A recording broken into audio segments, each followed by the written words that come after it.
We've had a few questions into our page about plyometrics and when you would use plyometric training and why you would use it. So I thought I'm going to put this together to just give you a bit more information. So what are plyometrics and what is plyometric training? Well, plyometrics is basically jumping and landing. And so plyometric training is jumping training and landing training. And they're really good for developing power, but also for developing speed as well. So firstly, to lay a base layer, we need to understand how the nervous system copes with movement. And your nervous system is going to keep you safe, or it's going to try to keep you safe. So when you're moving, the first thing your nervous system wants to know is that you can actually stop, so that you can decelerate or stop and get out of any situation that you're in.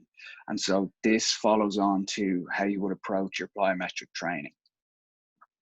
The first thing that you need to do is you need to be able to decelerate and stop. And if you skip this step, then your nervous system isn't going to grant you the same intramuscular control or power development or speed. But if you grant your nervous system the capacity and capability to actually stop and decelerate, then moving forward, it'll give you a little bit more in the way of power and speed and all that sort of good stuff. So this is what we use our first level of plyometrics, and it's very simple. It might look like nothing to you, but these are really important to rep out. So what I'm basically going to do here is step out, let all my weight travel forward onto that lead foot, hold for a couple of seconds, and then just step back. So this is base layer, and you would rep this out maybe the first 2 weeks that we're working together. We'll add in layers, so that won't be done in isolation. We'll also look immediately to see if we can make it a little bit more difficult for you. So what we're going to do here is move your head. So in a sporting environment or a real world environment, say you're chatting to someone, you need to be able to look over and speak to that person, but also your nervous system needs to know you can stop.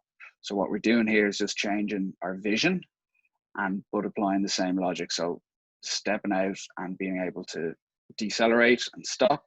And then this is just another variation that we do, and we might all do this all in the first 2 weeks. It depends on where you're starting from and on what your training background and injury history is, etc. But essentially, we're going to start to move our torso one side or the other, because that will change your center of mass. And again, this is something that happens in real life. These might look really, really simple, but if you're to rep them out, and I mean rep them out in terms of if you're to do 3 sets of 10 each side, you'll actually see that they're quite fatiguing. So they're quite neurally fatiguing for your body to do. As ever, if you have any questions, please shout at us, either drop into the DMs or just post a comment below.